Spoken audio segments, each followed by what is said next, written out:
Warning: sensitive images. Vegan, cause a cow, a pig, a lamb, a chicken, all are like our pets. Our programs offer many languages. Please visit suprememastertv.com/schedule. Dieu clairement dit vous allez vous nourrir des fruits, des graines, des légumes. Et donc, vous n'allez pas tuer les animaux pour vous nourrir. C'est pas ma volonté. C'est pas dans le programme. Watch on, please, and you will discover more profound findings.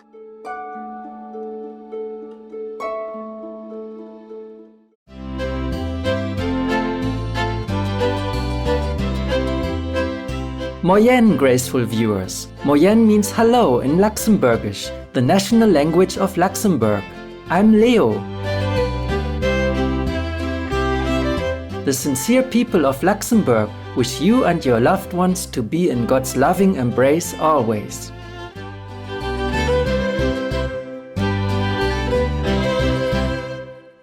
Reverend Father Robert Cullard is a Catholic priest of the Diocese of Avignon, France. He's also known as Padre Bob. Aside from preaching, he's also an environmental and animal activist, as well as a vegetarian advocate. He loves animals and defends them, and is strongly against factory farming. You may be surprised that Father Robert Cullard is well acquainted with heavy metal music and is a metalhead himself. Father Robert Cullard is the author of various books and wrote his first book, L'Âge du Métal, Age of Metal, in 2007, after coming into contact with heavy metal music. In 2015, he published Méditation biblique sur les animaux, Biblical Meditations on Animals, after discovering the shocking treatment of factory-farmed animals. He also subsequently wrote Le Paradis Végétarien, Méditation patristique, The Vegetarian Paradise, Patristic Meditations, and Cattle Decapitation, Gore Ecology, 2018. Supreme Master Television was granted the honor of an exclusive interview with Reverend Father Robert Cullard in Paris on December 7, 2020. We will now share with you extracts of this most interesting and enlightening interview. In the previous episodes, Father Robert Cullard shared his views on vegetarianism and the progress of the Church in raising awareness on animal cruelty. Today, Father Robert Cullard shares another quote, 221, from the Laudato Si 2015, calling all Christians to make the explicit change and to live in harmony with our animal friends and the surroundings. Et un dernier passage, c'est le numéro 221. J'invite, là, c'est l'appel du pape, j'invite tous les chrétiens à expliciter cette dimension de leur conversion, à rendre explicite, concrète, en permettant que la force et la lumière de la grâce reçue s'étendent aussi à leur relation avec les autres créatures, donc avec les animaux, ainsi qu'avec le monde qui les entoure, et suscite cette fraternité sublime. Tout à l'heure, on avait communion universelle, il me semble. Oui, communion universelle, maintenant fraternité sublime, avec toute la création que saint François d'Assise a vécue d'une manière si lumineuse. Father Robert Cullard further goes on to explain the misconceptions by many Christians who think that eating meat is okay, which is actually forbidden. He elaborates on the verses quoted from the Laudato Si and the Bible that advocate veganism, vegetarianism, as highlighted in his book, The Biblical Meditations on Animals, as well as the surprise discovery of Genesis verse 29 to 30, which dictate vegan diets for all. Le titre, si vous voulez, pourrait prêter à confusion, parce que, méditation biblique sur les animaux. Contrairement à d'autres prêtres qui ont fait un autre type de travail, le but de ce livre n'est pas de recenser tous les animaux qui sont cités dans la Bible, de faire une espèce de zoologie biblique. Hein. Bon, ça ne m'intéresse pas de faire des listes, pour moi, ce n'était pas mon but. Mais le but de ce livre, c'était bien la relation que nous, humains, nous avons avec les animaux, et dans le cadre de notre relation avec Dieu, dans le cadre de la foi, évidemment, puisque c'est la Bible, c'est un livre religieux, sacré. Voilà. Donc, je suis allé à la recherche des textes qui me semblaient intéressants pour donner une lumière, une sagesse pour nous sur voilà, quelle doit être notre relation avec les animaux. Et je dois dire que la plus grande découverte que j'ai faite, parmi tous les textes que j'ai étudiés, que j'ai expliqués dans ce livre, la plus grande découverte, bizarrement, et ça c'était une expérience aussi intéressante parce que ça montre que un croyant, même un prêtre, un croyant qui lit la Bible, il va y trouver quelque part ce qu'il cherche. Je m'explique. Hein. C'est-à-dire que moi étant devenu végétarien, ayant acquis cette sensibilité particulière pour les animaux, pour les autres créatures, ça m'a permis de repérer un verset que j'avais lu peut-être des centaines de fois auparavant et qui m'avait jamais touché. C'est bizarre, hein? Vous voyez, bon. Et ce verset, c'est le verset 29 du premier chapitre de la Genèse. Je redis pour ceux qui nous écoutent que dans le livre de la Genèse, premier livre de la Bible, vous avez deux chapitres, les deux premiers chapitres qui présentent deux récits différents de la création du monde et de tout ce qu'il contient par Dieu au commencement. Le premier récit, auquel je fais allusion maintenant, est organisé selon un schéma de 7 jours. Il prend la semaine humaine, hein, et puis il dit, voilà, premier jour, etc. Il décrit tout ce qui est créé au fur et à mesure par Dieu. Bon. Et une fois que la création est achevée, au 6e jour, on arrive au verset 29 et 30. Et dans ce verset, Dieu se dit, c'est très bien, j'ai créé les animaux, j'ai créé les poissons, j'ai créé l'homme et la femme, bon, mais il faut que je leur donne une nourriture.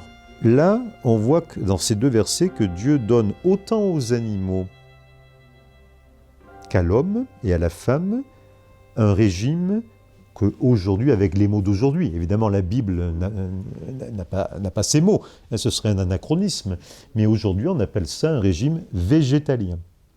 C'est-à-dire que Dieu clairement dit, vous allez vous nourrir des fruits, des graines, des légumes. Et donc, vous n'allez pas tuer les animaux pour vous nourrir, ce n'est pas ma volonté, ce n'est pas dans le programme. Je pense que c'était la grande découverte qui m'a beaucoup marqué. Et après, je me suis dit, pourquoi ce verset, il est tenu un peu caché, on n'en parle pas. Voilà, pourquoi personne n'en parle? Saint Paul, je crois qu'il y a 3 textes qui me semblent très importants pour ce thème. Il y a le texte de la lettre aux Romains. Alors bon, qu'on appelle souvent les gémissements de la création. Donc je vais vous donner les références précises, peut-être. Voilà, donc c'est la lettre aux Romains, chapitre 8, versets 19 à 22.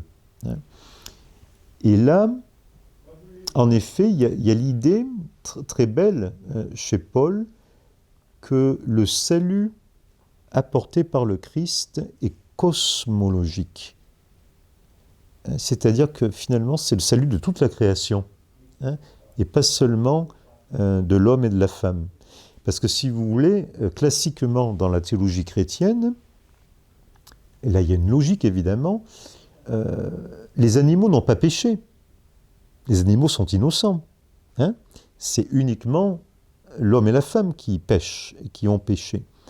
Donc évidemment, à partir de cela, on a dit le salut n'est que pour l'homme et la femme. Hein? Il y a une logique, évidemment. C'est logique, puisque c'est l'homme et la femme qui ont péché. Mais Paul considère, et le pape François reprend beaucoup cela dans son encyclique, il considère que toutes les créatures sont solidaires les unes des autres. Hein, nous sommes une unique famille, avec les différentes espèces, bien sûr. Il ne s'agit pas de dire qu'un homme, c'est pareil qu'un chat ou qu'un chien. Hein, évidemment, c'est différent. Mais nous sommes tous solidaires dans la création. Et donc, le Christ ne peut pas sauver seulement une partie de la création. C'est un salut cosmologique. Après, il y a 2 autres textes de Paul qui sont très intéressants. C'est dans la lettre aux Colossiens et dans la lettre aux Éphésiens, chapitre 1. Chaque fois, c'est le chapitre 1.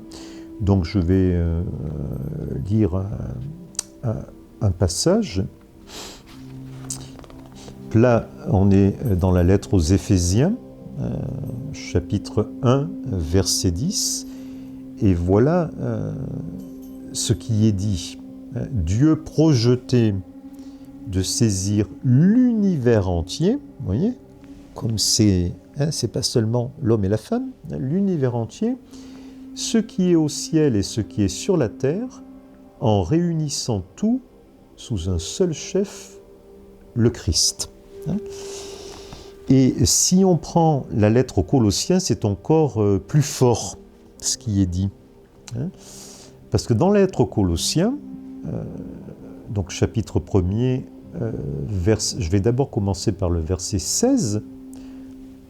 Au verset 16, Paul nous dit que tout est créé par le Christ et pour le Christ.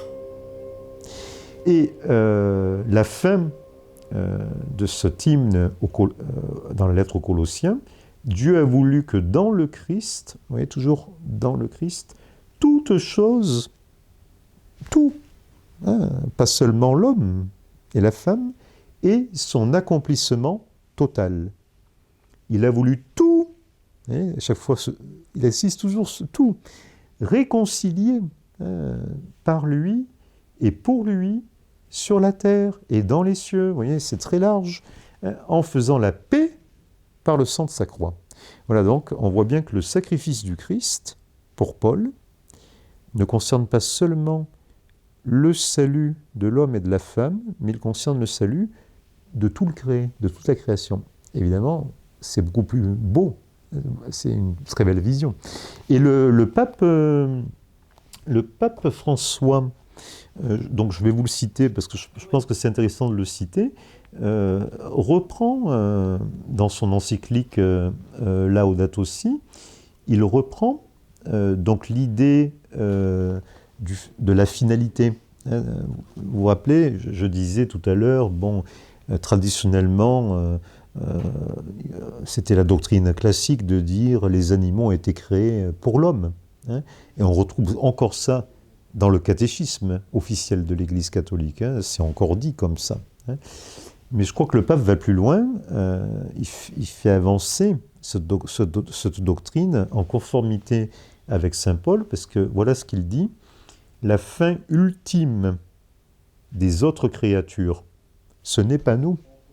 Hein, mais elles avancent toutes avec nous et par nous. Alors vous voyez, c'est bien cette formulation, parce que ça montre à la fois avec nous. Ça veut dire que, comme je disais, c'est la solidarité entre toutes les créatures, et par nous.